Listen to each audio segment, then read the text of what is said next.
warahmatullahi wabarakatuh. Hai semuanya, ketemu lagi dengan saya Sally Septiana dari Universitas Jambi Fakultas Pertanian, jurusan Kehutanan. Nah, di video kali ini saya akan menjelaskan mengenai pengelolaan DAS, yaitu DAS Batanghari Hilir. Dan tanpa lama-lama lagi, langsung saja kita ke videonya. Nah, apa sih itu DAS? DAS atau aliran sungai merupakan wilayah sungai yang dipisahkan dari wilayah lain oleh pemisah topografi, yaitu berupa punggung bukit, sehingga air hujan yang jatuh dalam wilayah tersebut mengalir dan meresap menuju ke sungai dan bermuara ke laut. Nah, salah satu fungsi utama dari DAS adalah sebagai pemasok air dengan kuantitas dan kualitas yang baik, terutama bagi penggunaan di hilir. Nah, DAS juga merupakan suatu ekosistem di mana di dalamnya terjadi suatu proses interaksi antara faktor biotik, non-biotik, dan manusia. Nah, secara topografis, DAS Batanghari ini dibatasi oleh bukit barisan di sebelah barat dengan puncak Gunung Kerinci, Gunung Tujuh, Gunung Pantai Cermai, Gunung Mesjid, Gunung Terasik, Gunung Raja, dan Gunung Kunyit. Nah, sedangkan di sebelah selatan berbatasan dengan puncak-puncak gunung dari Gunung Tengah Leras, Gunung Pandan Bongsu, dan Gunung Kayuaro. Nah, selanjutnya di sebelah utara berbatasan langsung dengan puncak-puncak gunung dari Gunung Tiga Jerai dan Gunung Rinting. Dan di sebelah timur berbatasan dengan Selat Berhala menurut Departemen Kehutanan 1993. Nah, secara administratif, DAS Batanghari berbatasan dengan Provinsi Riau di bagian utara, pada bagian barat berbatasan dengan Provinsi Sumatera Barat dan Bengkulu, sedangkan di bagian selatan berbatasan dengan Provinsi Sumatera Selatan, dan sementara itu di bagian timur berbatasan langsung dengan Selat Berhala. Nah, sekarang kita beralih ke DAS Batanghari Hilir, di mana DAS Batanghari Hilir ini merupakan sub-DAS Batanghari yang meliputi Kabupaten Tebo, Kabupaten Muara Jambi, Kabupaten Batanghari, Kabupaten Tanjung Jabung Timur, dan Kota Jambi. Nah, sungai utama yang mengalir di Subdas Batanghari Hilir ini adalah Sungai Batanghari. Nah, pemanfaatan Sungai Batanghari meliputi penyediaan kebutuhan air bersih, sarana transportasi, sumber air untuk irigasi, peternakan, pertambakan, dan perkebunan, serta industri. Nah, dengan adanya peningkatan jumlah penduduk, maka pemanfaatan air di Sungai Batanghari meningkat. Demikian juga dengan perubahan tata guna lahan. Nah, secara sederhana, fenomena manajemen lahan, kebutuhan air baku, dan perubahan komponen penyusun iklim memberikan dampak pada debit ketersediaan air sungai di suatu DAS. Subdas Batanghari Hilir ini berada di bagian bawah dan merupakan muara bagi seluruh sumber aliran yang berasal dari bagian hulu. Oleh karena itu, fluktuasi debit yang terjadi sangat dipengaruhi oleh subdas-subdas di atasnya. Nah, selain itu, mengingat bagian hilir sangat dekat dengan laut, maka kondisi fluktuasi debit dan muka air sangat dipengaruhi juga oleh pasang surut air laut.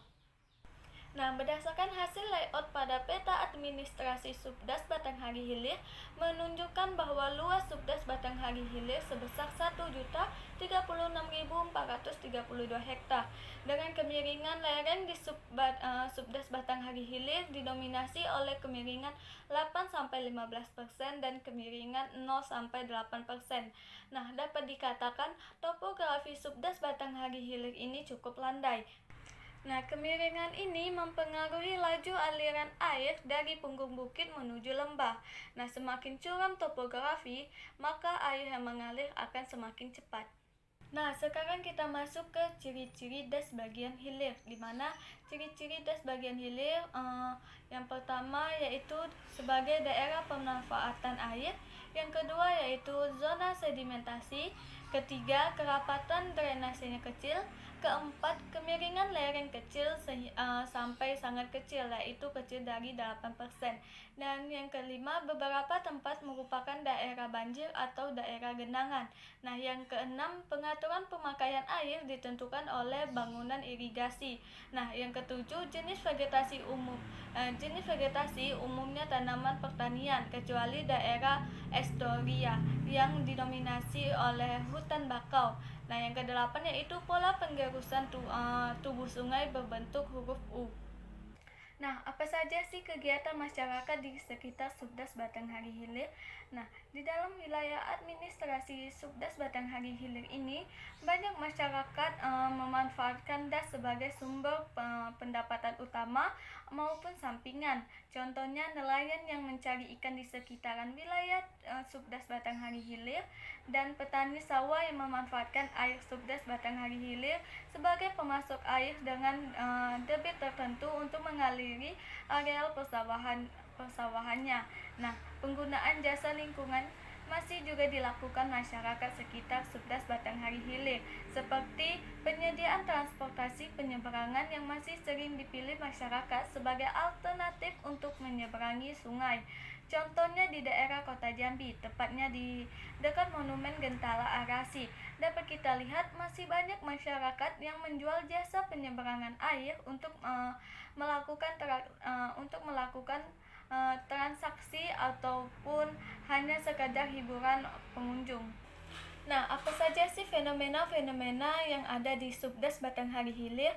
Nah, fenomena yang pertama yaitu pada Subdas Batanghari Hilir ini telah terjadi erosi, sedimentasi, dan aliran permukaan yang disertai pula dengan unsur-unsur yang terangkat pada partikel-partikel tanah atau yang terlarut dalam air.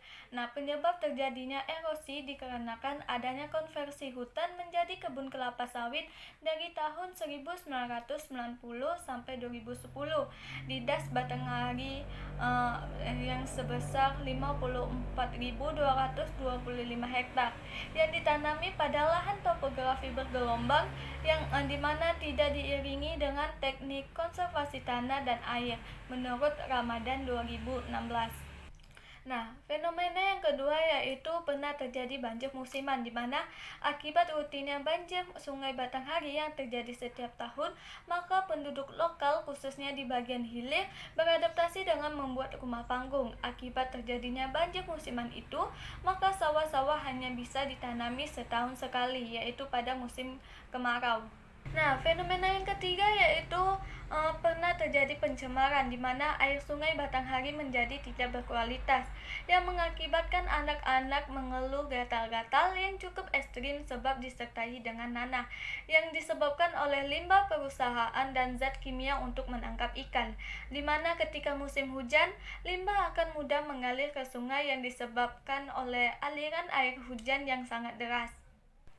Nah, fenomena yang keempat yaitu pernah terjadi penurunan debit Sungai Batanghari 1 bulan yang mengakibatkan sumur-sumur warga yang berdekatan dengan kawasan Das Batanghari seperti di Kecamatan Jelutung, Telanai Pura, dan Kota Jambi mulai kering yang dipengaruhi oleh kondisi pasang surut air laut, dan penurunan ketinggian air juga dipengaruhi oleh curah hujan di kawasan hulu Sungai Batanghari.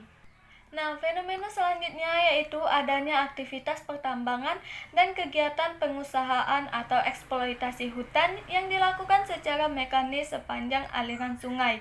Nah, yang telah berdampak terhadap perubahan alur sungai, erosi di tepian sungai, dan pendangkalan atau sedimentasi yang tinggi di sepanjang aliran Das Batanghari, terutamanya di sebelah hilir, dan perubahan alur dan arah arus Sungai Batanghari ini mengakibatkan air sungai dengan cepat naik pada saat musim hujan datang dan sebaliknya cepat surut saat musim kemarau. Hal ini juga diperburuk dengan meningkatnya populasi penduduk terutama pada daerah transmigrasi dan sedikit banyaknya akan membebani wilayah Das Batanghari itu sendiri.